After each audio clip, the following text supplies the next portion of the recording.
The dust swirled around Ohiteka's weathered moccasins as he dismounted outside Patterson's Feed and Supply, the late August heat of 1878. Pressing down on Bitter Creek like a blacksmith's forge. 3 months without rain had transformed the Wyoming Territory into a cracked wasteland where even the prairie dogs had given up hope.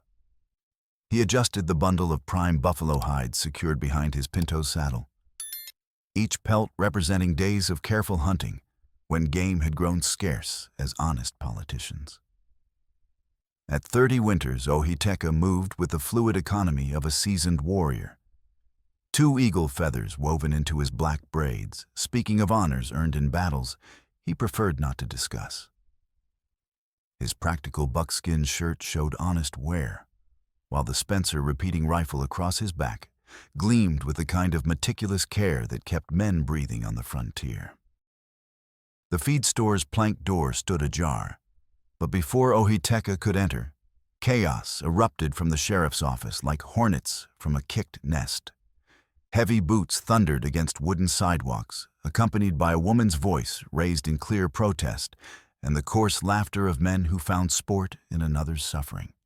Sheriff Dan Kersey emerged first, his tin star winking against a vest stretched tight over his considerable gut. At 43, Dan possessed the soft look of a man grown fat on other people's misery, his florid face perpetually flushed with rot-gut whiskey. Behind him came 2 hard-faced deputies, dragging a woman between them like a sack of grain. Charlotte Morrison stumbled as they forced her into the dusty street, but her spine remained straight as a lodgepole pine. At 28, 6 months of widowhood had carved premature lines around her emerald eyes, yet she retained the kind of stubborn beauty that hardship couldn't entirely break. Her simple brown calico dress, though carefully mended, was spotless and properly buttoned, her auburn hair pinned back with meticulous precision. "Citizens of Bitter Creek," Dan bellowed, his voice carrying false joviality. "We have ourselves a public auction today. 1 cabin, 1 mining claim, and all improvements thereon." A hastily painted sign was already nailed to the nearest post, advertising the Morrison property sale. The wet paint suggested orchestration rather than legal necessity. "This is nothing but theft," Charlotte declared, her voice ringing clear. Robert's debts were paid in full months ago with receipts to prove it. Dan's smile widened like a crack in river ice. "Now, Mrs. Morrison, your late husband's obligations include accumulated interest penalties and various municipal fees that somehow escaped his notice." Broken Nose Bob, one of the deputies, stepped forward with his Winchester cradled like a favorite child. "Maybe the lady needs help with her arithmetic, Sheriff." The casual menace in Bob's tone made something cold settle in Ohiteka's gut. He'd witnessed this brand of sanctioned brutality before, when corrupt agents descended on reservation lands like turkey buzzards on a battlefield. Dan reached forward and seized the delicate gold chain at Charlotte's throat, yanking hard enough to make her gasp. The locket suspended from it caught the afternoon light as he held it aloft. "Of course, Mrs. Morrison, if cash payment proves challenging, we might consider alternative arrangements." His meaning hung in the dusty air, drawing snickers from his deputies and uncomfortable shuffling from gathered townspeople. Charlotte's face went white as fresh snow, but her voice remained steady as bedrock. "I'd rather see the cabin burned to ash than submit to your arrangements, Dan Kersey." That defiance struck something deep in Ohiteka's chest. For a heartbeat, he saw not this white woman, but his wife Ayanna, confronting the corrupt Indian agent who tried to steal their winter supplies. Ayanna had stood exactly like that chin, raised in righteous fury, moments before the agent's men beat her senseless. She died 3 days later, and Ohiteka had carried that failure like a lodestone in his soul ever since. "Bidding commences at $50, Dan announced with theatrical flourish. "Payment due immediately in gold dust or federal currency." Ohiteka found himself moving before conscious thought could intervene. 3 measured strides brought him between Charlotte and the sheriff, his presence drawing every eye like iron filings to a magnet. "Pardon the interruption," Ohiteka said, his English precise despite the slight accent. "I believe the lady was expressing her position on this matter."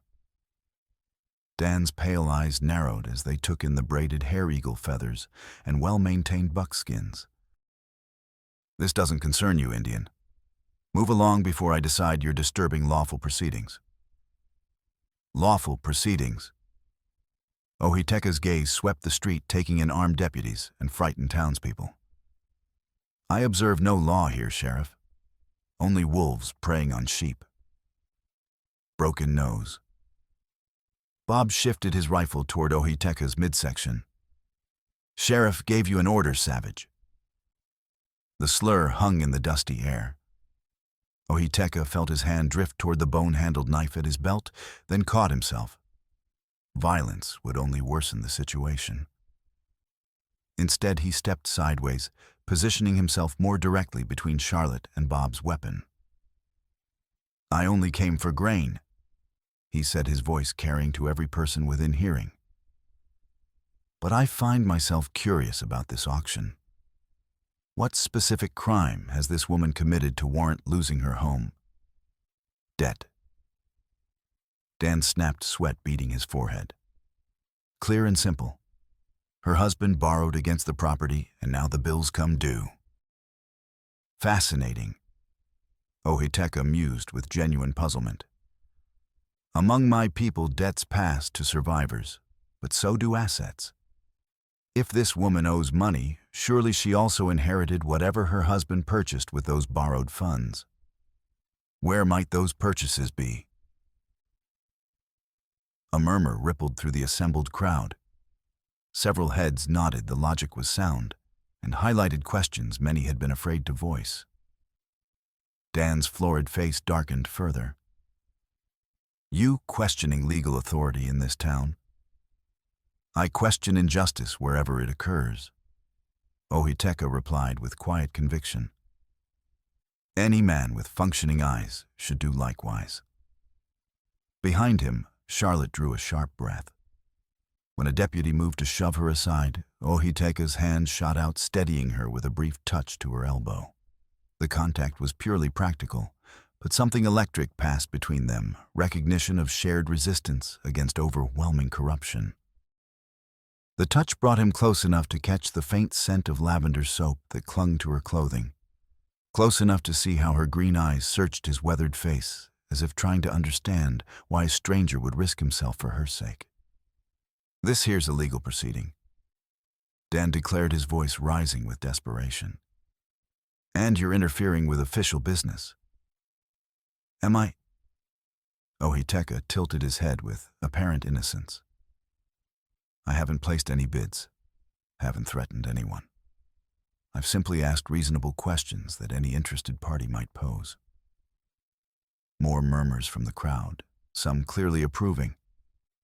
Dan's jaw worked like he was chewing leather as he realized his position was deteriorating. "Fine," he snarled. "But step out of line once and you'll find yourself in leg irons. Bob, keep that rifle ready." The metallic clicking of hammers being cocked echoed from multiple directions. The crowd began stepping backward, sensing violence hovering like thunderheads. Ohiteka remained perfectly motionless, his dark eyes meeting Dan's pale blue ones without flinching. In that frozen moment, the entire street seemed to hold its breath. The tension stretched taut until a new voice cut through the silence like a cavalry saber. "Sheriff Kersey, what's the meaning of this disturbance?"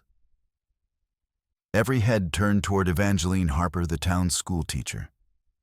At 40, she possessed the kind of stern dignity that came from years of maintaining order among unruly children.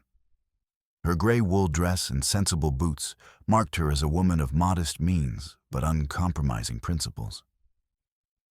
"Just conducting some necessary business, Miss Harper," Dan replied, though his tone lacked its earlier bluster. Evangeline's sharp blue eyes surveyed the scene with practiced efficiency. Business conducted at gunpoint, how innovative of you. The acid sarcasm drew nervous chuckles from some onlookers. Dan's face reddened further. The Morrison property's being auctioned for legitimate debt, he said through gritted teeth. All proper and legal. Strange, Evangeline observed conversationally. I visited the bank yesterday morning and Leopold mentioned nothing about outstanding Morrison obligations. In fact, I distinctly recall him stating the account showed a credit balance. Leopold Strauss owned Bitter Creek's First National Bank, having arrived from Bavaria 5 years earlier with sufficient capital to establish both financial and grain import enterprises. At 52, he'd built a reputation for sharp dealing that walked the razor's edge between shrewd business and outright fraud. His partnership with Dan Kersey was common knowledge. Leopold controlled the flow of money and supplies, while Dan enforced their arrangements with badge and bullets. Bank records can be complex. Dan hedged his earlier confidence, evaporating. Lots of fees and charges that folks sometimes overlook. Charlotte finally found her voice. What fees? Robert documented every transaction, kept every receipt. I have them all secured at the cabin. Cabin you won't be keeping much longer? Broken nose Bob interjected with a gap-toothed grin. The casual cruelty seemed to awaken protective instincts in several townspeople. Franklin Weber, a struggling German farmer whose own property had been threatened by mysterious violations just weeks earlier, stepped forward with a pitchfork gripped in weathered hands. Maybe we should examine those receipts before any auction proceeds. Franklin suggested, his accent thickening with emotion. If the woman possesses proof of payment. Receipts can be lost, Dan replied hastily. Accidents happen with distressing frequency. Yes, Ohiteka said with quiet menace. They certainly do. Tell me, Sheriff, how exactly did Mr. Morrison meet his end? The question fell like a stone into still water, sending ripples of unease through the gathered crowd. Charlotte's face went white. Mining accident, Dan answered, but something flickered in his eyes. Cave-in happens all the time in these parts. Peculiar cave-in, called another voice. Dr. Helene Voss, a stern-faced woman of 40 who served as the town's physician, approached with her medical bag clutched in one competent hand. I examined the body, Sheriff. Those injuries weren't consistent with falling rock. You questioning my official report, Doc. I'm questioning your competence, she replied with surgical precision. The man had been systematically beaten before death occurred. Someone worked him over with fists and possibly a club. That's not how cave-ins kill people. A collective gasp rose from the crowd. Charlotte swayed on her feet and Ohiteka instinctively moved closer, ready to catch her if she collapsed. That's impossible, Charlotte whispered. You said he was crushed. You said... I said what I deemed necessary to maintain public order. Dan snarled, his mask finally slipping. Your husband was poking his nose into matters that didn't concern him, asking uncomfortable questions about grain shipments and bank records. Sometimes, overly curious men suffer unfortunate accidents. The admission hung in the air like gunpowder smoke. Even Bob looked uncertain now, his rifle shifting uneasily. Evangeline stepped protectively closer to Charlotte. Sheriff, are you confessing to murder? I'm stating documented facts, Dan replied, but his voice had lost all authority. Robert Morrison died in a mining accident. That's what appears in my official report, and that's precisely what occurred. Anyone claiming otherwise is calling me a liar. Then I'm calling you a liar, Dr. Voss stated flatly. The crowd was growing restless, angry murmurs spreading like wildfire. Dan realized he was rapidly losing control. "Enough!" he roared, drawing his Colt .45 with practiced speed. "This auction proceeds as scheduled. Anyone who interferes will join Morrison in his grave." But even as he spoke, Ohiteka noticed something that made his pulse quicken. Behind the sheriff's office, two men were loading unmarked grain sacks onto a waiting wagon. Not the town's official supply, but bags that looked suspiciously similar to ones he'd hoped to purchase. One of the men was Hatchet Harry, recognizable by the wicked tomahawk hanging from his belt. The other was Crooked Miles, whose twisted spine gave him a distinctive silhouette. The drought had tripled grain prices throughout the territory, making every sack precious as silver dollars. If Dan was hoarding supplies while people starved. "Sheriff," Ohiteka said carefully, "that grain being loaded behind your office. Where did it originate?" Dan's eyes flicked nervously toward the wagon, then back to Ohiteka. "None of your concern." "It becomes my concern if you're selling it while claiming none exists for purchase. My people have silver to trade same as anyone else. Your people can starve for all I care." Bob snarled, raising his rifle with clear intent. The words had barely left his mouth when Ohiteka moved with striking precision. Not toward Bob, but toward Charlotte, covering the distance in 2 quick strides and pulling her behind the substantial water trough that sat before the general store. Franklin, understanding the danger, dove for cover behind a hitching post. Evangeline and Dr. Voss scattered toward adjacent buildings. "Stand down," Dan shouted, but his voice cracked with the knowledge that he'd pushed too far, revealed too much. From behind the trough, Ohiteka met Charlotte's frightened eyes. They were close enough that he could feel her rapid breathing, see the gold flecks that highlighted the emerald of her irises. "Are you injured?" he asked quietly. She shook her head, though her hands trembled. "Why are you helping me? You don't even know my name." "I know enough," he replied with conviction. "I know you're standing against thieves and murderers. That's worth any risk. They'll kill you for this. They might attempt it." His voice carried quiet confidence. "But first, we need to reach safety." "There is no safety, not in this town. Then we create our own." He checked his Spencer rifle, ensuring a cartridge was chambered. "Can you ride?" "Yes, but..." "Good. When I give the signal, you go for my Pinto. Don't hesitate, don't look back, just run." Charlotte stared at him, this stranger who'd materialized from nowhere to stand between her and destruction. "I still don't understand. Why would you risk everything for me?" Before he could formulate an answer, Dan's voice boomed across the street. "Come out now, and perhaps I'll allow you both to live. Stay hidden, and I'll smoke you out like prairie dogs." Ohiteka turned his attention back to their immediate predicament. But Charlotte's question echoed in his mind. Why was he risking this? The honest answer was layered, part memory of his murdered wife, part simple frontier justice, and part something else he wasn't prepared to examine closely. All he knew with absolute certainty was that he couldn't walk away. Not from her courageous defiance, not from the obvious corruption, and not from the hunger gnawing at his people's bellies while grain rotted in Dan Kersey's secret stores.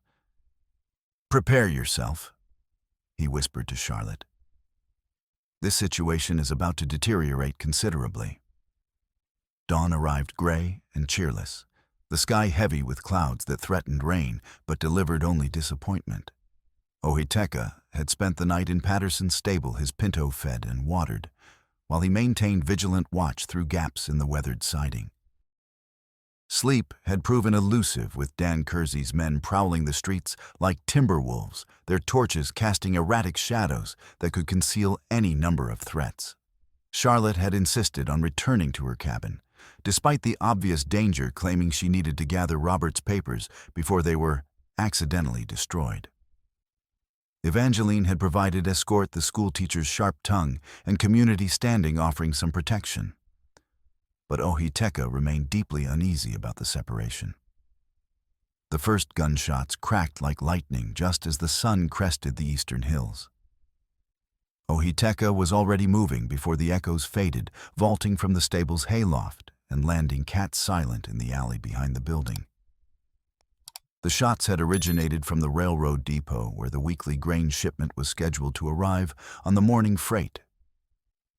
He ghosted through the maze of back alleys using knowledge of the town's layout gained during yesterday's confrontation. The depot occupied the southern terminus of Bitter Creek's main thoroughfare, a simple wooden platform with attached office and warehouse.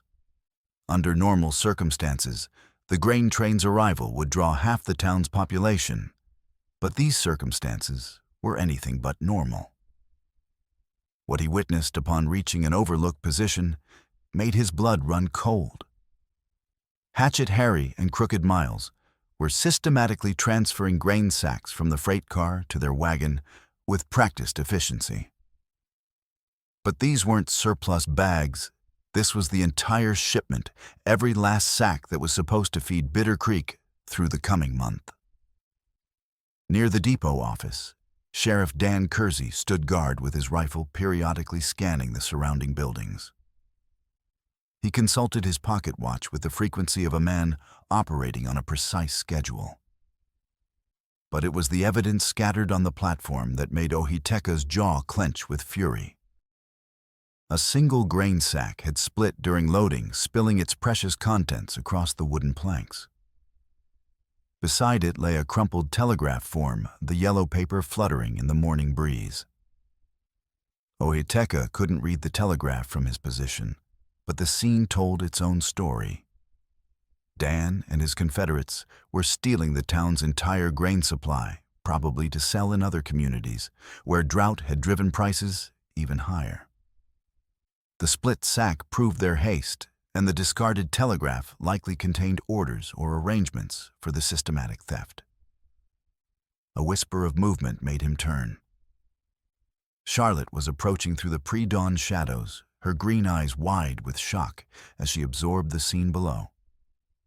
She moved with surprising stealth for someone untrained in such activities, but her presence multiplied their danger exponentially. "You shouldn't be here," he breathed as she reached his concealed position behind stacked lumber. Evangeline discovered something crucial. She replied quietly, producing a leather ledger from beneath her woolen shawl. Robert kept meticulous records of all transactions with the bank and municipal authorities. Every debt satisfied, every receipt preserved. According to this documentation, we don't owe anyone a single penny. In fact, the town owes us money for mineral rights on our land. Ohiteka accepted the ledger, rapidly scanning the neat columns of figures. Robert Morrison had been thorough in his record-keeping, documenting not just his own financial dealings, but suspicious patterns he'd observed in the town's grain procurement and distribution. The final entries, dated mere days before his death, included detailed notes about discrepancies in railroad shipping manifests. "He knew," Ohiteka said grimly. "Your husband discovered their entire operation, and they murdered him for it." Charlotte's voice remained steady, but her hands shook as she indicated the depot below. "That's why they want our property seized. Robert documented everything, and they're terrified someone will find his records." Below them, Dan checked his watch again and called to his men with obvious urgency. "Accelerate the pace, train returns in 15 minutes.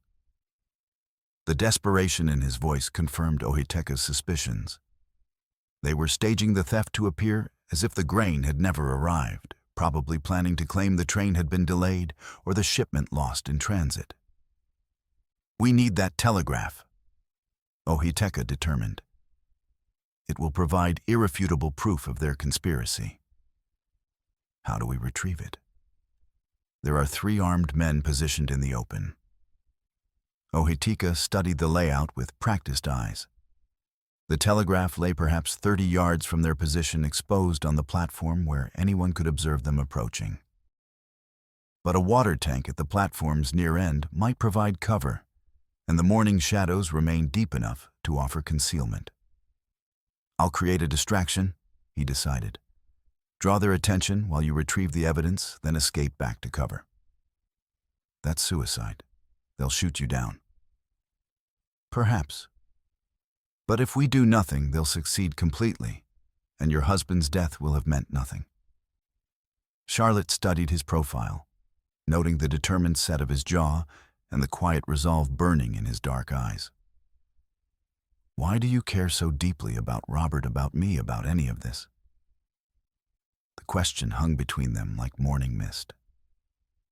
Ohitika remained silent for a long moment, watching Dan's men continue their systematic theft. "I once had a wife," he said finally. "Ayana. She died because I failed to protect her from men exactly like these. Good people perish while the corrupt prosper because men like me choose to walk away rather than become involved. And now I refuse to walk away." Before Charlotte could protest further, he was moving with fluid grace. He reached the water tank undetected, then deliberately kicked a loose board, sending it clattering across the platform. What was that? Hatchet Harry spun around his hand, dropping to the tomahawk at his belt. "Probably just a stray cat," Dan replied, but he raised his rifle anyway. "Miles, investigate." Crooked Miles limped toward the water tank with his distinctive, uneven gait. As he rounded the corner, Ohitika stepped into view with his hands deliberately visible and empty. "Good morning," he said conversationally. "You gentlemen appear to be working uncommonly early today." "Son of a—" Miles reached for his gun, but Dan's sharp whistle halted him. "Well, well." The sheriff called out his rifle, now trained directly on Ohiteka's chest. "If it isn't our inquisitive Indian friend. Couldn't resist poking your nose where it doesn't belong, could you?" "I possess a naturally curious disposition," Ohiteka replied, taking a casual step forward that drew all 3 men's attention. "Especially when I observe public officials laboring so diligently before breakfast." His movement focused their weapons on his position, while behind them, Charlotte emerged from the shadows like a ghost. She moved swiftly toward the fallen telegraph form with desperate urgency. "You chose the wrong morning for a casual stroll, savage." Harry snarled, hefting his tomahawk with obvious anticipation. "Should have remained on the reservation where you belong." "Should have, could have, would have," Ohiteka observed calmly. "It seems to me you're the ones who shouldn't be present. That grain belongs to the people of this community. That grain belongs to whoever possesses the means to pay for it," Dan snapped. "And these days that excludes the deadbeats of Bitter Creek." Charlotte had reached the telegraph, now her fingers closing around the crumpled paper. But as she began retreating, her foot caught on a loose plank, sending her stumbling into the spilled grain with a sound like thunder. All 3 men spun toward her with synchronized precision, and suddenly the depot exploded into violent chaos. Dan's rifle boomed, the bullet splintering wood inches from Charlotte's head as she rolled behind a stack of freight boxes. Ohiteka drew his Spencer carbine with fluid speed, his first shot catching Crooked Miles in the shoulder and spinning the man around like a child's top. Hatchet Harry charged with his tomahawk raised, screaming a war cry that would have impressed any Plains warrior. Ohiteka sidestepped the wild swing and drove his rifle butt into Harry's solar plexus, doubling the man over. A swift knee to the face sent Harry crashing into the grain wagon. But Dan had time to aim properly, and his second shot burned across Ohiteka's ribs like a branding iron. The Lakota warrior stumbled, but maintained his footing, returning fire and forcing the sheriff to dive for cover behind the depot office. "Run!" Ohiteka shouted to Charlotte, who remained crouched behind the freight boxes. "Escape while you can." Instead of fleeing, she surprised him by producing a small derringer from her skirts and putting a bullet through the wagon's front wheel, causing it to sag drunkenly and spill more grain across the platform. "Together," she called back with fierce determination. "We go together or not at all." Her courageous refusal to abandon him sent something warm flooding through his chest, despite the pain of his wounds. This woman, this widow who'd lost everything, was choosing to fight rather than run, choosing him over safety. Dan emerged from cover with murder blazing in his pale eyes, his rifle seeking Charlotte as a target. Ohiteka threw himself between them without conscious thought, taking the sheriff's shot in his left arm while his own bullet shattered Dan's rifle stock and sent wooden splinters flying into the man's face. "You're both dead!" Dan screamed, drawing his sidearm with blood streaming from multiple cuts. "Dead, do you hear me?" But even as he spoke, the distant whistle of the returning freight train echoed across the prairie. Within minutes, the depot would be swarming with railroad workers and legitimate travelers. Dan's carefully orchestrated theft was falling apart, and everyone present understood the implications. "This isn't finished."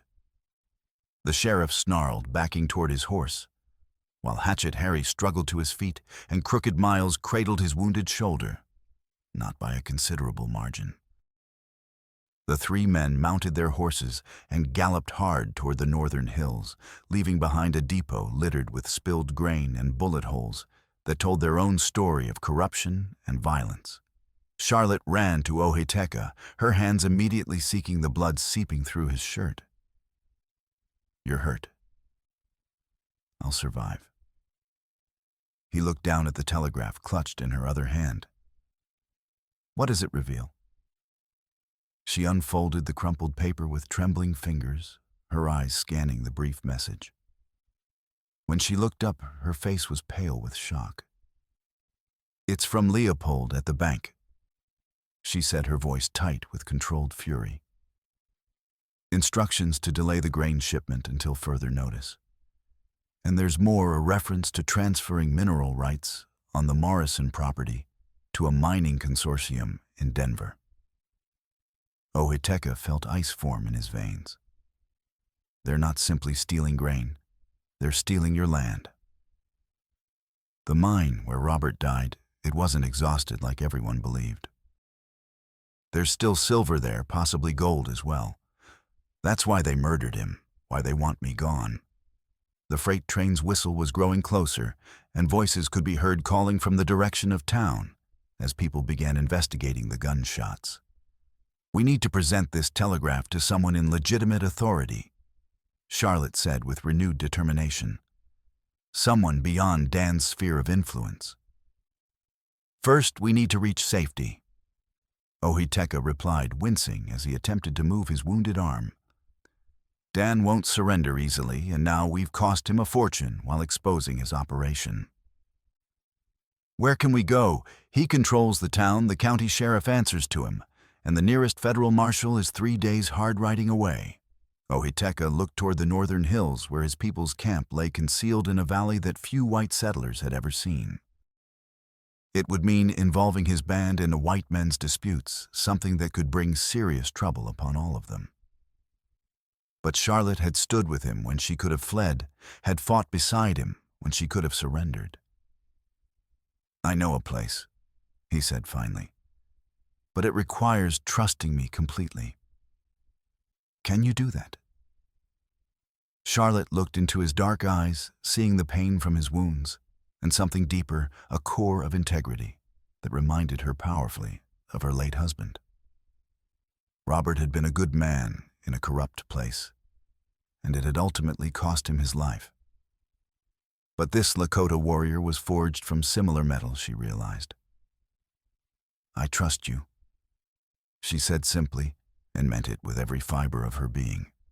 As they gathered their supplies and prepared to flee Bitter Creek, neither realized that their partnership had already evolved beyond mere alliance. Born from shared danger and mutual respect, it would be tested by everything the corrupt powers of the territory could array against them. They rode north through pre-dawn darkness, Charlotte mounted behind Ohiteka on his sure-footed pinto, while her mare followed on a lead rope. The wounds in his arm and ribs had stopped bleeding, but she could feel the tension radiating through his body as he guided them across terrain that seemed impossible to navigate by starlight alone. The weight of his responsibility pressed down on Ohiteka like a physical burden. Every step his pinto took carried them further from safety and deeper into complications that could destroy both their lives. His band had survived by avoiding white men's conflicts, and here he was leading trouble directly to their doorstep. The rational choice would be to find Charlotte's sanctuary elsewhere and return to his people with some plausible explanation for his extended absence. But rationality had abandoned him the moment he'd seen her defiant stance against Dan Kersey's corruption. Something about her courage had awakened protective instincts he'd thought died with Ayanna, and now he found himself incapable of the cold calculation that had kept him alive through 30 winters of frontier hardship. How much farther? Charlotte whispered, her arms encircling his waist for balance, as they climbed a treacherous slope strewn with loose shale. 2 hours, he replied quietly, his voice tight with controlled pain. Perhaps 3 if we're forced to detour around patrol routes. Patrol routes. Dan's men know these hills intimately. They'll attempt to intercept us before we reach my people's camp. As if summoned by his words, the distant thunder of hoofbeats echoed off the canyon walls behind them. Charlotte felt Ohiteka's muscles coil as he reined in their mount and listened intently. 4 riders, he determined after a moment. Moving rapidly, but making no effort at stealth. They believe they know our destination. Do they? Possibly. There are limited trails through these hills that can accommodate horses. He urged the pinto forward again, but their pace became more urgent. Can you handle a rifle with accuracy? Charlotte considered the derringer concealed in her skirts, the only weapon she'd fired since Robert had taught her to shoot tin cans behind their cabin. I'm not helpless if that's your concern. Excellent. He reached back and placed his Spencer carbine in her hands. Hold it securely. No heroics. If shooting commences, you remain low and allow me to handle the situation. The weight of the rifle in her hands was simultaneously reassuring and terrifying. She'd never aimed a weapon at another human being, never imagined she might need to. But after witnessing Dan's men steal grain while children went hungry, after learning the truth about Robert's murder, she discovered herself capable of considerations that would have horrified her 6 months earlier. They crested a ridge and found themselves overlooking a narrow valley where morning mist clung to a meandering creek. The trail ahead was clearly visible, winding between rocky outcroppings that could conceal multiple ambushes. There, Ohiteka pointed to a cluster of boulders halfway down the slope. If they intend to trap us, that's the logical position. Even as he spoke, sunlight glinted off metal among the rocks. Charlotte squinted, making out the shape of a rifle barrel protruding from the shadows. I see it, she breathed. 1 shooter, possibly 2. The others will be positioned to eliminate our retreat options. Ohiteka studied the terrain with practiced eyes. Can you swim? What? The creek. Are you capable of swimming? Yes, but good. When I give the signal, you slide off the back of this pinto and head directly for the water. Follow the creek downstream until you find a secure place to climb out. I'm not abandoning you. You're not remaining to witness my death either. His voice carried quiet authority. If something happens to me, you take that telegraph to the territorial governor in Cheyenne. It's your only hope of seeing justice accomplished." Before Charlotte could protest further, a rifle cracked from the rocks ahead. The bullet whined past Ohiteka's shoulder close enough that she felt him flinch. Their pinto reared in panic, and suddenly they were sliding sideways down the loose scree slope toward the creek below. Ohiteka fought to control their descent, using his knees and natural balance to prevent them from tumbling completely, while his wounded arm hung useless at his side. Charlotte clung to him desperately with one arm, while struggling to maintain her grip on the Spencer with the other. Rocks scattered around them as more shots echoed from multiple directions. "Now!" Ohiteka shouted as they neared the creek bank. "Go!" Charlotte slipped from the Pinto's back, landing hard on the rocky ground and rolling toward the water. The Spencer flew from her hands, clattering against the stones. Behind her, she heard Ohiteka's sharp intake of breath as another bullet found flesh. The creek was shockingly cold, fed by mountain snowmelt that stole her breath and numbed her limbs within seconds. Charlotte gasped as the current caught her, carrying her downstream faster than she'd anticipated. Her heavy skirts became waterlogged and threatening to drag her under. Above her, the gunfight continued with deadly intensity. She caught glimpses of Ohiteka among the rocks, moving with fluid grace, despite his wounds, his sidearms speaking in measured intervals. But he was severely outnumbered, and she could see fresh blood staining his shirt from at least 2 additional hits. The current swept her around a bend, and suddenly she could no longer observe the battle. The sound of gunfire echoed off the canyon walls, making it impossible to determine who was prevailing. Then abruptly, the shooting ceased entirely. Charlotte fought her way to the bank, her dress tearing on submerged branches as she struggled to climb out. The silence from upstream was more terrifying than the gunshots had been. Either Ohiteka had emerged victorious against impossible odds, or... She refused to complete that thought. Working her way back upstream along the creek bank, she tried to move as quietly as possible. If Dan's men had won the engagement, they'd be searching for her next. But she couldn't abandon Ohiteka, not after he'd risked everything to help her. She found him kneeling beside the creek, one hand pressed firmly against a wound in his side, while the other maintained a white-knuckled grip on his revolver. His pinto stood nearby with trailing reins, while 2 riderless horses grazed nervously in the distance. "I thought I instructed you to continue downstream," he said without looking up as she approached, his voice strained with pain. "You thought incorrectly." Charlotte knelt beside him, her hands automatically moving to assess his injuries. The wound in his side was bleeding freely, and she could see where another bullet had grazed his thigh. "How severe is it?" "I'll survive. Unlike them." He nodded toward 2 motionless forms lying among the rocks. Broken Nose Bob won't be threatening anyone else, and Hatchet Harry discovered that tomahawks don't deflect rifle bullets. There were 4 riders. 2 escaped when they realized the odds had shifted unfavorably.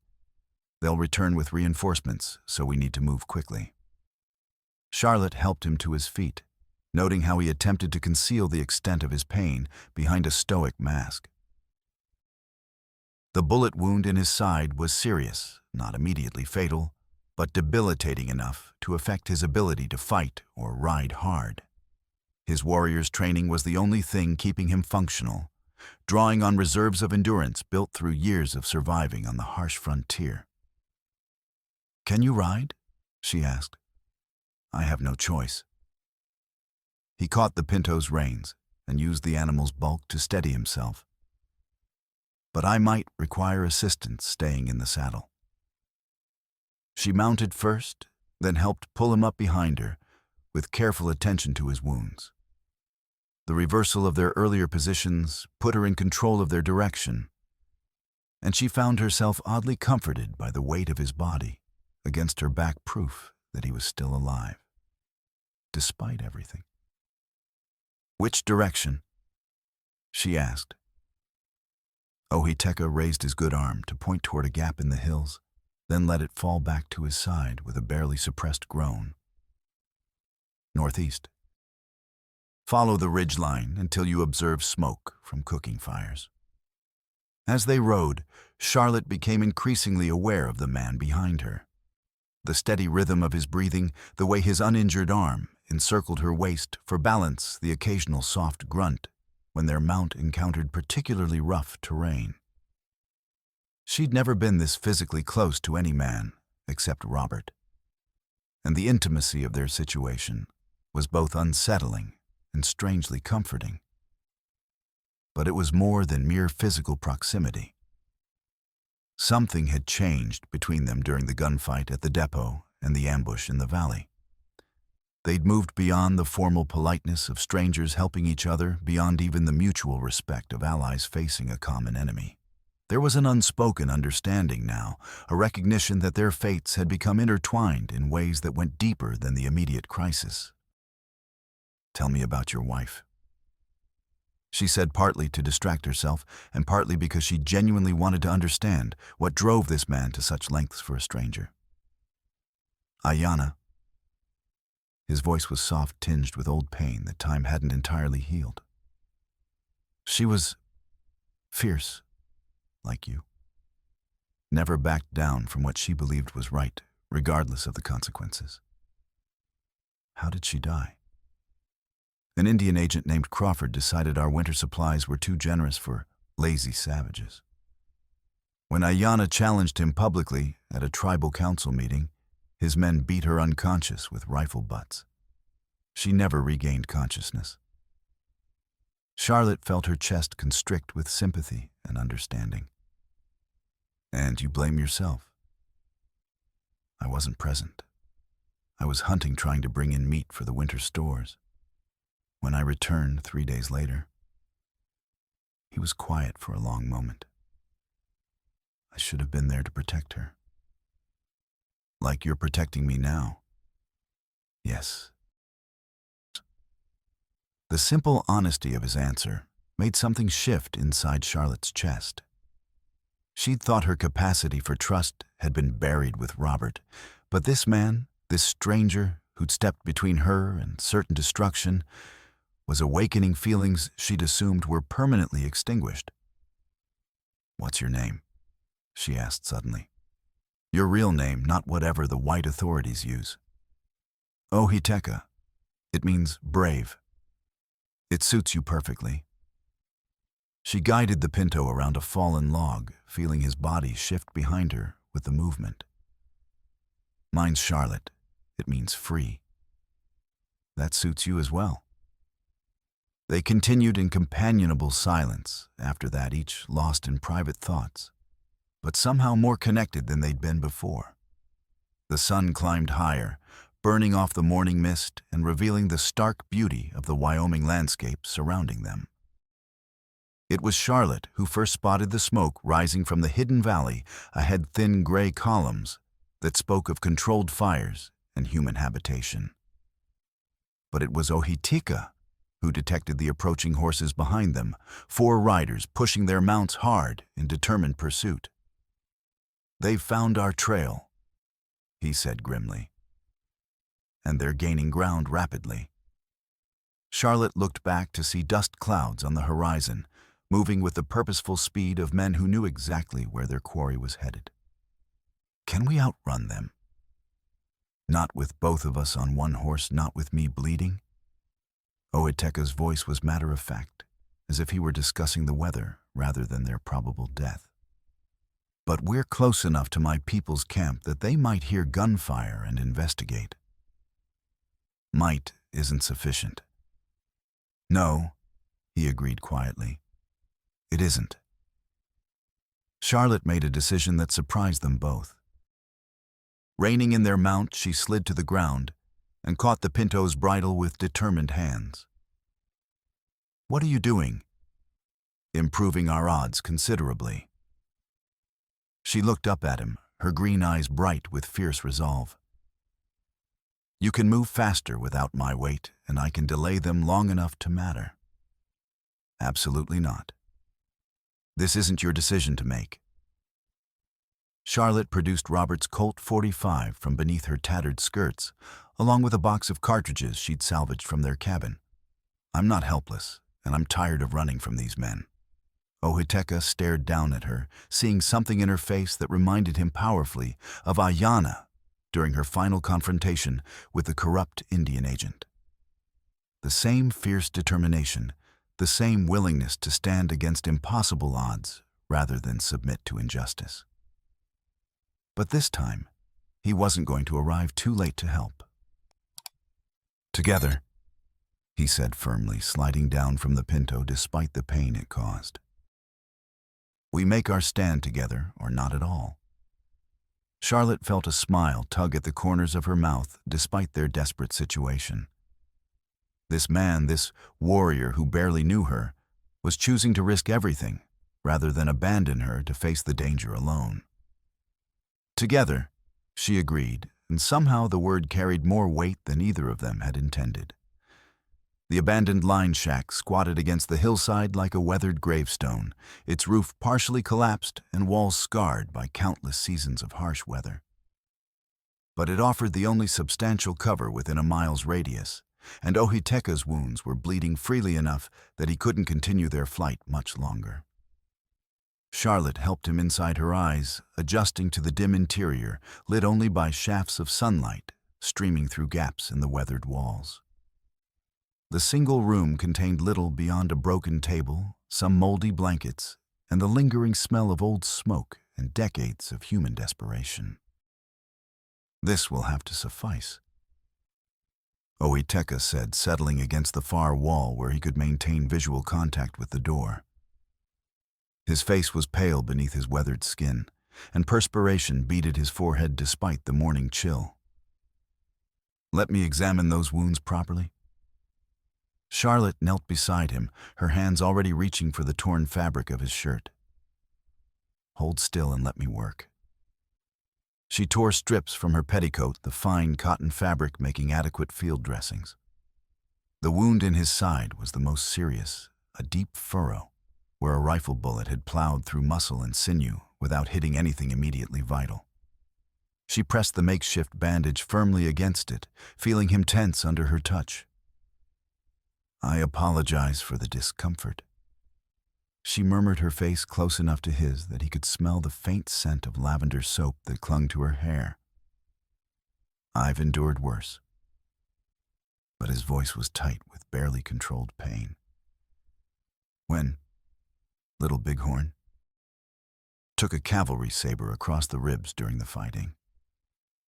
He managed a weak smile despite their circumstances. This is nothing compared to that experience.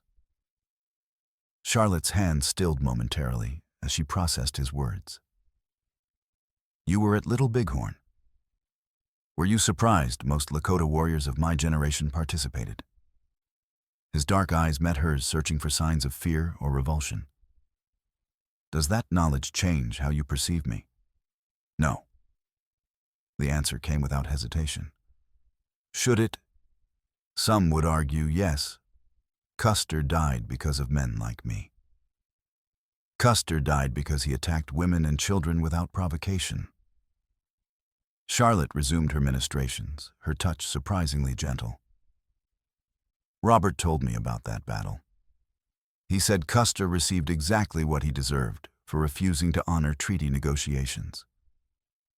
Ohiteka studied her face carefully, searching for signs of deception or hidden prejudice. Your husband fought Indians? No. He fought corruption and injustice. Same as you. She tied off the bandage and moved to examine the wound on his thigh. Robert believed in fairness, regardless of skin color or heritage. That philosophy ultimately cost him his life. The sound of approaching horses cut their conversation short. Charlotte moved to the single window, peering through a crack in the shutters at the riders below. 3 of them, she reported tersely. Dan's not among them, but I recognize the others. That's Crooked Miles on the left, nursing his wounded arm, and the big man with the black beard is Snake-Eye Pete. Don't recognize the third one. Miles should be laid up with that shoulder wound, Ohiteka observed, checking his revolver's cylinder. Must be desperate to be riding already. Or consumed with rage. We cost them considerable money yesterday. The riders had halted approximately 100 yards from the shack, clearly visible in the morning sunlight. They appeared to be engaged in heated discussion, their voices carrying faintly on the wind. "What are they waiting for?" Charlotte asked. "Probably debating whether to burn us out or attempt to take us alive." Ohiteka's voice was matter-of-fact. "If they want that telegraph you're carrying, they need at least one of us breathing long enough to reveal its location." Charlotte touched the paper tucked securely inside her bodice, the evidence that could expose Dan Kersey's entire criminal operation. "Then we don't give them the luxury of choice." Before Ohiteka could prevent her, she pushed open the shack's door and stepped into the morning sunlight, Robert's Colt held ready in both hands, with surprising competence. "You men have something to say, you can speak your piece from there." She called out, her voice carrying clearly across the distance between them. Crooked Miles spurred his horse forward several steps, clearly favoring his wounded left arm. "Mrs. Morrison, you're making this situation more difficult than necessary. Simply hand over that telegraph and we'll allow you to ride out of here unharmed." "Same generous offer we extended to your husband," Snake-Eye Pete added with a cruel laugh. Of course he wasn't intelligent enough to accept it. The casual admission of Robert's murder struck Charlotte like a physical blow, but she kept her weapon steady and her voice level. "I'm not my husband." "No." Miles agreed with obvious satisfaction. "You're not. You're merely a widow with a gun she doesn't know how to use properly, standing beside a half-dead Indian who can barely remain upright." "Care to test that assessment?" Ohiteka's voice came from the doorway behind Charlotte. Despite his wounds, he stood straight and tall, his remaining rifle cradled in his arms with casual, deadly competence. The third rider, a young man Charlotte didn't recognize, shifted nervously in his saddle. "Maybe we should return for additional men, Miles. This doesn't feel right to me." "Shut your mouth, Collins." Miles never took his eyes off Charlotte. "We have our orders directly from the sheriff. That telegraph doesn't leave this valley." "Then you'd better hope your shooting has improved since yesterday." Charlotte replied with more confidence than she felt. For a moment, the tableau held perfectly 3 mounted men facing 2 people on foot, the morning sun casting long shadows across the rocky ground between them. Then Collins made the fatal mistake of reaching for his gun. Charlotte's first shot took him cleanly out of the saddle, the heavy .45 slug punching through his chest and dropping him behind his spooked horse. Her second shot shattered Miles's right elbow, sending his rifle spinning away among the rocks. Snake-Eye Pete managed to clear his holster, but Ohiteka's rifle spoke once, and the big man's black beard suddenly bloomed crimson. He toppled backward off his horse dead before his body struck the ground. Miles was attempting to control his panicked mount with one functional arm when Charlotte put her third bullet through his chest. He slumped forward, then slid sideways to land in a motionless heap beside his fallen companions. The echoes of gunfire faded gradually, leaving only the sound of wind through the rocks and the nervous whickering of riderless horses. "Excellent shooting," Ohiteka said quietly, his voice carrying genuine admiration. Charlotte stared at the 3 bodies scattered across the ground, her hands beginning to shake as the adrenaline surge began to ebb. I never killed anyone before this." "They murdered your husband in cold blood. Would have killed us as well, given the opportunity." His voice was gentle but firm. "Sometimes good people must do hard things to prevent evil ones from prospering. She nodded slowly, but he could observe the shock beginning to settle in. Taking a human life, even in clear self-defense, left marks on the soul that never fully healed. Robert started teaching me to shoot after we married, she said suddenly, her voice distant with memory. Said a woman alone on the frontier needed to know how to protect herself. I never thought. She trailed off, staring at the gun in her hands. He was a wise man, Ohiteka said gently. And he'd be proud of how you defended yourself today. They searched the bodies methodically, finding little beyond the expected weapons and a few coins. But Collins carried a folded paper in his shirt pocket that made Ohiteka's expression darken with controlled anger. "What is it?" Charlotte asked. "Orders from Dan. He's posted a $500 bounty on our heads, dead or alive." Ohiteka showed her the crude wanted poster. Claims we're murderers and thieves who attacked the legitimate grain shipment. $500. That's more than most men earn in an entire year. Which means every bounty hunter and professional killer in the territory will be searching for us. He folded the paper and tucked it away carefully. We can't remain here, too exposed to observation.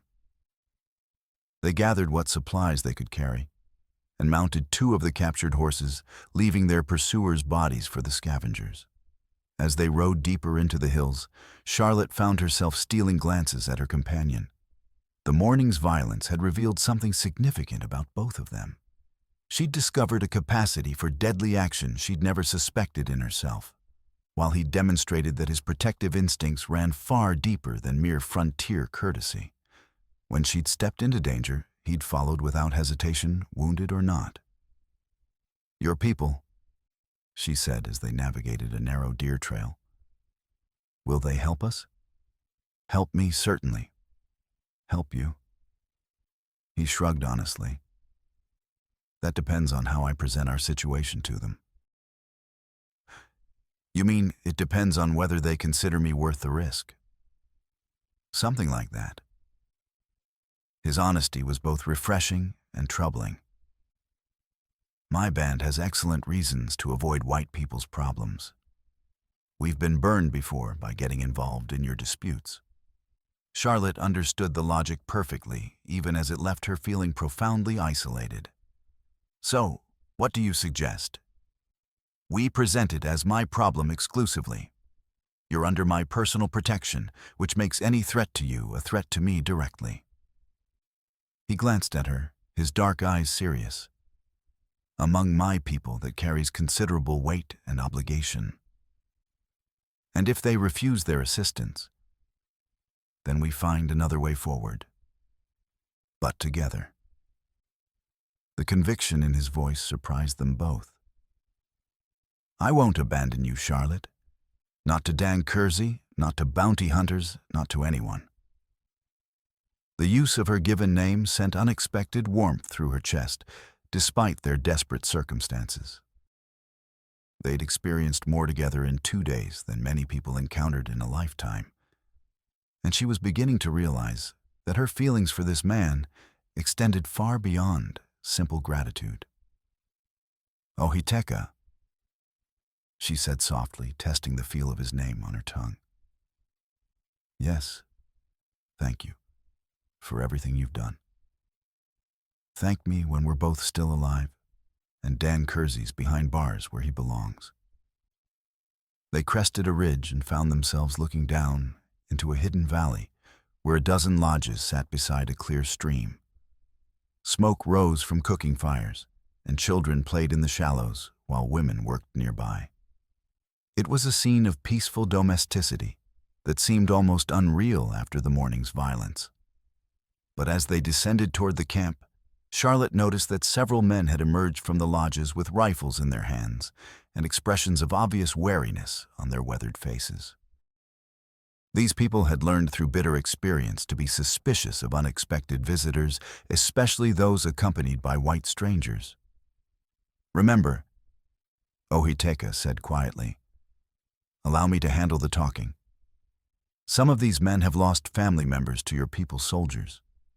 They won't be naturally inclined toward mercy if they perceive you as a threat." Charlotte nodded, acutely aware that she was about to trust her life to people who had every historical reason to hate her. But as they approached the camp's perimeter, she caught sight of a familiar figure among the waiting warriors. It was the young man from town Wapi, she thought his name was. The one who'd sometimes brought supplies to Robert's mine, one of the few Indians her husband had employed and treated with genuine fairness. His presence here wasn't entirely surprising, but his conflicted expression suggested their arrival was creating complications she hadn't anticipated. "Brother," Wapi called out in English, clearly intending for Charlotte to understand, "you bring considerable trouble to our people." "I bring justice," Ohiteka replied firmly, "and an opportunity to right old wrongs. Justice for the white woman. What justice did her people show our sisters at Washita River?" The reference to Colonel Custer's massacre of peaceful Cheyenne villagers sent a chill through Charlotte's spine. She was beginning to understand that her mere presence here was reopening old wounds, forcing these people to choose between their justified anger at white society and their respect for Ohiteka's judgment. "This woman is not our enemy," Ohiteka said, his voice carrying the authority of earned respect. "Her husband was murdered for defending justice. She fights the same corruption that has plagued both our peoples for generations." An older man emerged from the largest lodge, his gray braids marking him as an elder of considerable standing. When he spoke, it was in rapid Lakota, but his tone was clearly skeptical. Ohiteka responded in the same language, their conversation becoming intense and animated. Charlotte caught her name mentioned several times, along with words she didn't understand, but could interpret from context danger soldiers' trouble. She sat quietly on her horse, trying to project calm competence, while internally fighting the urge to flee from this increasingly uncomfortable situation. Finally, the elder nodded slowly and said something that seemed to settle the immediate debate.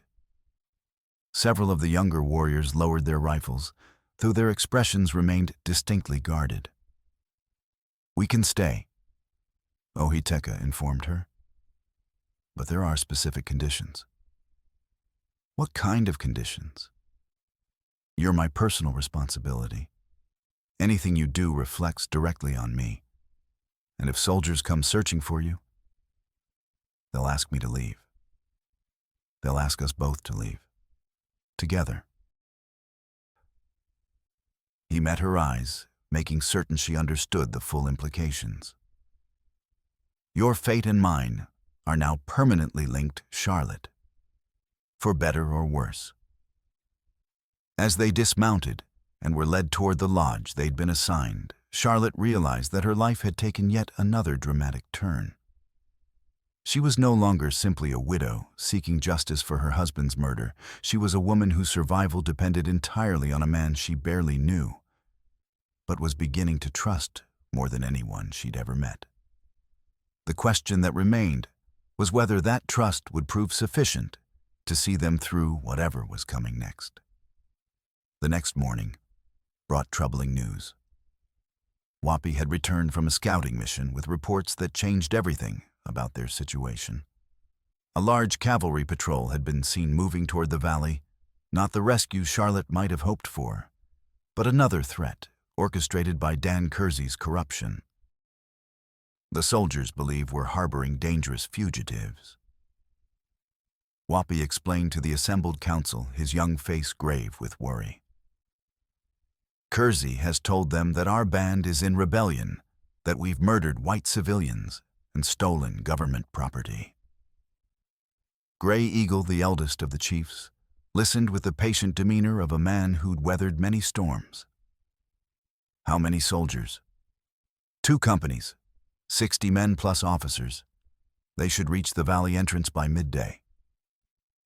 Charlotte felt her stomach drop as she realized the full scope of Dan's trap. He hadn't just arranged for their capture, he'd engineered a situation that could result in the massacre of an entire Lakota band. The memory of Washita, 1868, was still fresh in everyone's mind, a reminder of what happened when nervous soldiers faced what they believed to be hostile Indians. "This is my fault," she said quietly, speaking to the assembled council, even though protocol suggested she should remain silent. "I brought this catastrophe down on all of you." "No," Ohiteka said firmly. "Dan Kersey brought this down on all of us with his greed and corruption. The question now is what we do about it." Gray Eagle studied Charlotte with eyes that had seen too much of white men's treachery. "What do you propose, Mrs. Morrison?" Charlotte felt the weight of dozens of stares upon her as she considered their options. The evidence they carried, the telegraph and Robert's ledger, could expose Dan's crimes, but only if they could get it to legitimate authorities who weren't already in his pocket. An idea began forming in her mind, born from her knowledge of the town and its people. "There might be a way," she said slowly, "but it would require splitting our forces and taking enormous risks." "Explain," Ohiteka said, though she could see the wariness in his dark eyes. "The real evidence isn't what we carry with us." Charlotte said, her voice growing stronger as the plan crystallized. "It's locked away in Leopold Strauss's private safe at the bank. The combination and key from my locket could open it, but someone needs to get into the bank while everyone's attention is focused elsewhere. A distraction." Swift Horse observed the younger chief's scarred face, showing interest. "Exactly. Dan Kersey expects us to run or hide. He doesn't expect us to go on the offensive." Charlotte looked around the circle of faces, seeing skepticism, but also growing curiosity. "If Ohiteka and I surrender ourselves at a public location somewhere, the soldiers and townspeople can see everything that happens. It would draw everyone's attention away from the bank." "That's suicide," Wapi protested. "Kersey will kill you both the moment he has you in custody." "Not if we do it right," Charlotte replied. "Not if we make sure the soldiers understand exactly what's happening before Dan has a chance to spin his lies." Ohiteka was quiet for a long moment, studying her face as if seeing her for the first time. "You're talking about using ourselves as bait. I'm talking about forcing a confrontation in the open, where Dan can't control the narrative." Charlotte's voice carried conviction born from desperation. "While we're keeping everyone occupied, a small team could break into the bank, open Leopold's safe, and bring the evidence to the soldiers before Dan realizes what's happening." The council murmured among themselves, weighing the risks and benefits of such a bold plan. It was Gray Eagle who finally spoke. "This could work," he said slowly. "But the timing would have to be perfect. And if the bank team is discovered before they can retrieve the evidence, then we all die," Charlotte finished simply. "But if we do nothing, the soldiers will attack this camp believing you're harboring dangerous criminals. People will die either way. At least this gives us a chance to expose the truth." The debate continued for another hour, but gradually consensus emerged. It was a desperate plan, but desperation had a way of clarifying priorities. The alternative, waiting for the soldiers to attack or trying to flee deeper into the mountains, offered even worse odds of survival. As the council dispersed to make preparations, Charlotte found herself alone with Ohiteka beside the stream that ran through the valley. The approaching confrontation had stripped away all pretense, leaving them facing what might be their final hours together. "Are you afraid?" she asked quietly. "Terrified." He admitted his honesty, catching her off guard. "Not of dying, but of failing again. Of watching someone I care about suffer because I wasn't strong enough or smart enough to protect them." The raw emotion in his voice made her chest tight. You didn't fail, Ayanna, and you haven't failed me. Haven't I? I've led you from one danger to another, and now we're about to walk into what might be a death trap. Charlotte turned to face him, fully studying the planes and angles of his weathered face. Do you know what I was? Before I met you, I was a victim. A woman so paralyzed by grief and fear that I was about to lose everything Robert worked for without even fighting back. Charlotte, let me finish. She reached out and touched his hand, feeling the calluses earned through years of hard living. You didn't just save my life that day in town. You reminded me that I had a life worth saving, that there were things worth fighting for even when the odds seemed impossible. Oiteka looked down at their joined hands, seeing the contrast between his bronze skin and her pale fingers. We're from different worlds, Charlotte. Even if we survive this, there's no guarantee we can build something together. No, she agreed softly. There are no guarantees about anything. But I'd rather face an uncertain future with you than a safe one without you. Before he could respond, she rose on her toes and kissed him. It was soft and tentative at first, then deeper as he responded with an intensity that spoke of feelings too long suppressed. When they finally broke apart, both were breathing hard. Whatever happens today, Charlotte whispered against his lips, I want you to know that these past few days have been the most alive I've felt since Robert died.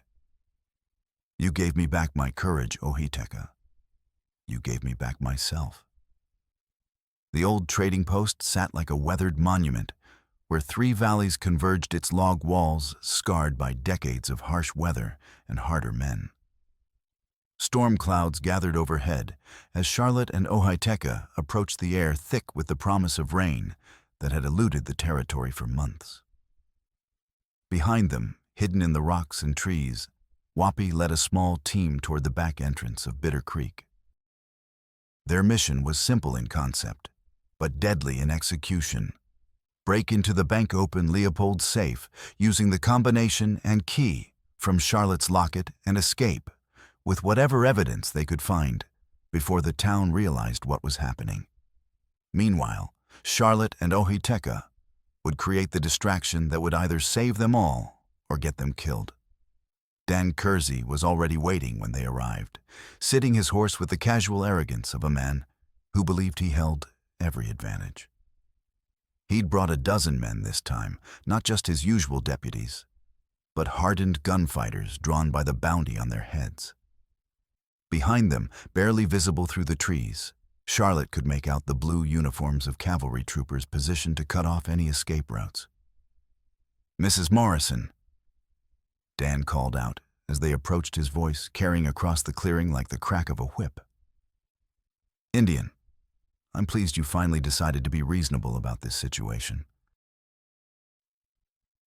We're here to surrender, Charlotte announced loudly enough for the hidden soldiers to hear. But we demand to speak with the commanding officer before we give ourselves up. Dan's smile faltered slightly. This wasn't going according to his script. That's not how this works. You're wanted criminals, and I'm placing you under arrest. Criminals? Charlotte's voice rose with indignation. For what crimes exactly? For discovering that you and Leopold Strauss have been systematically stealing grain and murdering anyone who got in your way. A murmur ran through the assembled gunfighters. Some of them had been hired for their shooting skills, not their loyalty to Dan's cause, and the mention of murder made several uncomfortable. Lies and desperation. Dan snarled, but Charlotte could see sweat beading on his forehead. You killed 6 of my men in cold blood. In self-defense, Oiteka replied calmly. After they attempted to murder Mrs. Morrison for discovering evidence of your crimes. What evidence? Called a new voice. A cavalry officer emerged from the trees, his blue uniform crisp despite the long ride. Charlotte's heart leaped as she recognized the insignia of a major, someone with enough authority to stop this madness if he could be convinced of the truth. "Major Hayes," Dan said quickly, regaining some of his composure. "These are the fugitives I told you about, dangerous criminals who've been terrorizing our community. I'm Major William Hayes, commanding the patrol from Fort Laramie." The officer said, his attention focused on Charlotte and Ohiteka rather than Dan. "You claim to have evidence of crimes." "What evidence?" Charlotte reached slowly into her bodice, aware that dozens of guns were trained on her. She produced the telegraph they'd recovered from the depot, holding it where everyone could see. This telegraph from Leopold Strauss to his Confederates, ordering them to delay grain shipments so they could be sold at inflated prices elsewhere. It also references the murder of my husband Robert Morrison for discovering their scheme. Major Hayes urged his horse forward, accepting the paper and reading it carefully. His expression grew progressively darker as he absorbed the contents. "Sheriff Kersey," he said finally, his voice carrying the authority of 18 years of military service. "This telegraph suggests systematic fraud and conspiracy to commit murder. How do you explain it?" "Fabricated evidence," Dan replied desperately. "These people are known criminals and murderers. They'll say anything to save their own skins." "Will they?" Hayes folded the telegram and tucked it away. "Then perhaps you can explain why my scouts observed your men loading grain onto wagons in the middle of the night, transporting it away from town while people go hungry." Dan's face went white.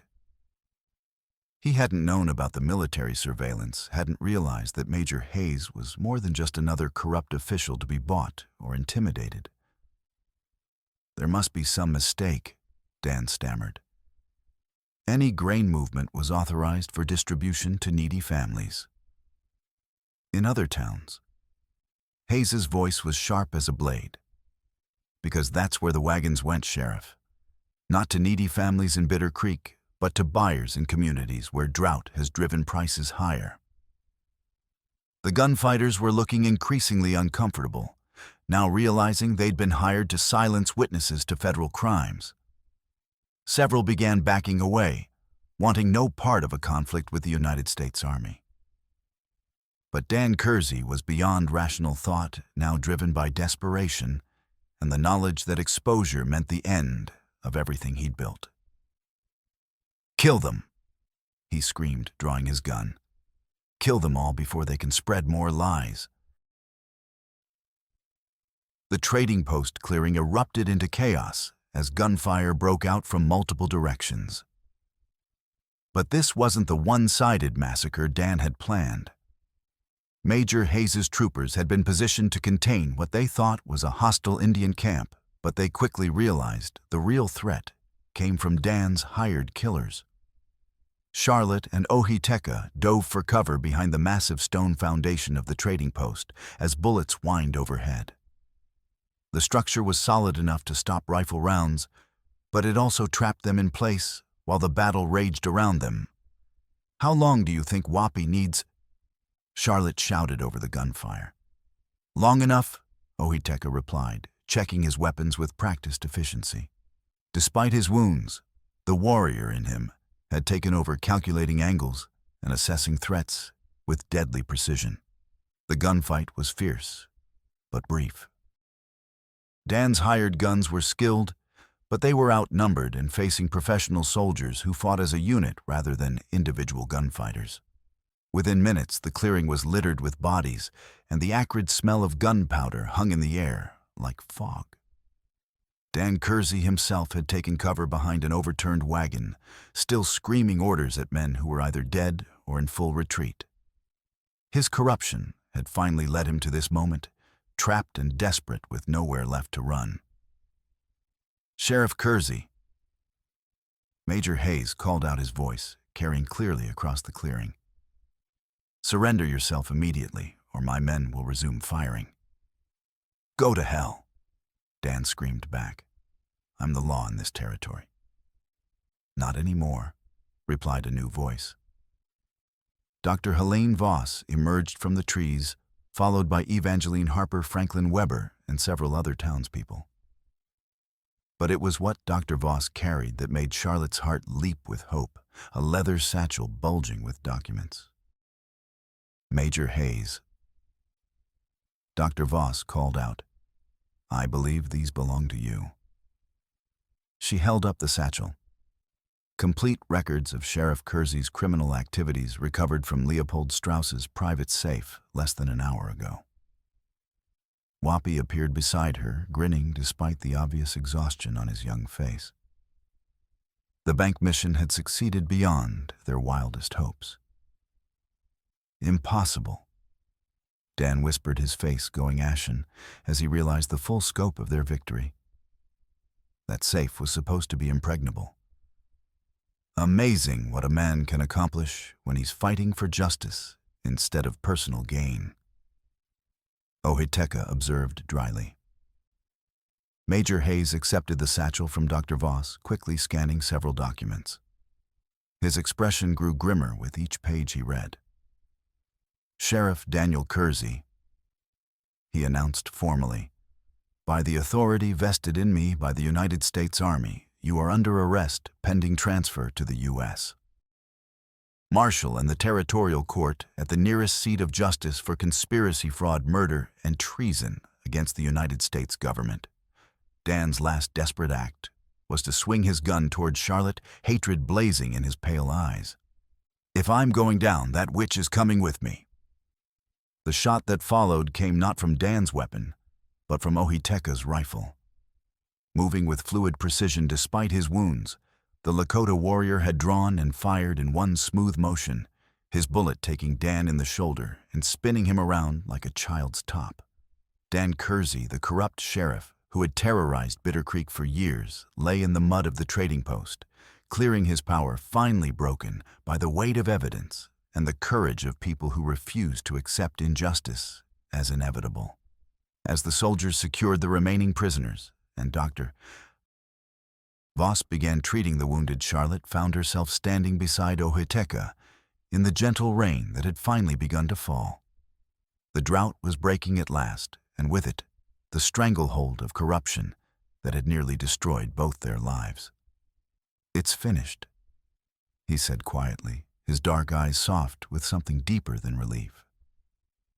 Yes, she agreed, and suddenly the word carried more weight than either of them had expected.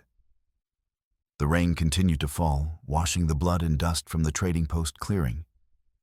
But it couldn't wash away the changes that had been wrought in their hearts.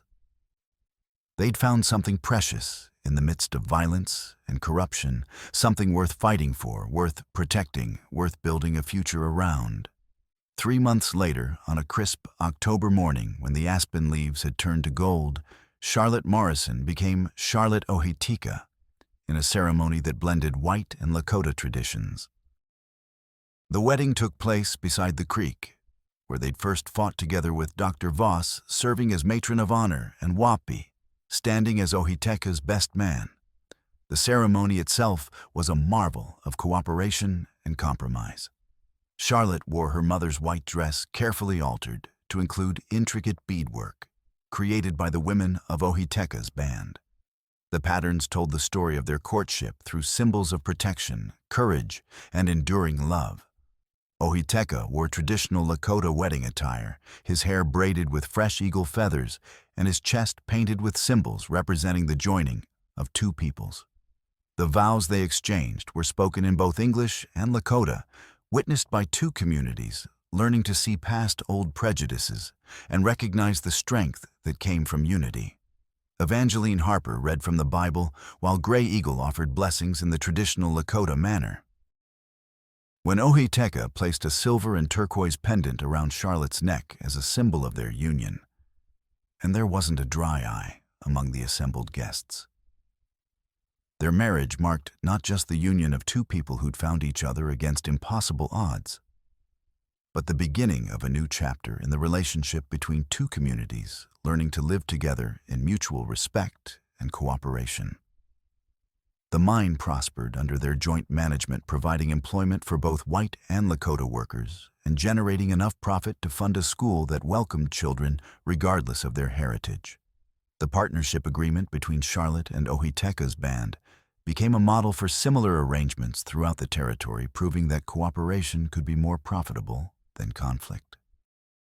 The school they built together became a symbol of their shared vision, a place where Lakota children learned English and arithmetic, alongside the children of white settlers, while everyone learned the traditional stories and skills that had sustained the Lakota people for generations. Charlotte taught reading and writing, while Ohiteka taught hunting, tracking, and the kind of practical skills that kept people alive on the frontier. When their first child was born, a daughter, they named Ayanna in honor of Ohiteka's first wife. She became a living symbol of the bridge between two worlds. The little girl grew up speaking both English and Lakota, equally comfortable in her mother's cabin and her father's lodge, and her presence helped heal old wounds in both communities. And in the years that followed, when visitors to Bitter Creek asked about the remarkable partnership between the Morrison Mine and the local Lakota band, old-timers would always begin their stories the same way. It all started when a warrior came to town looking for grain and rode away with something far more precious than gold.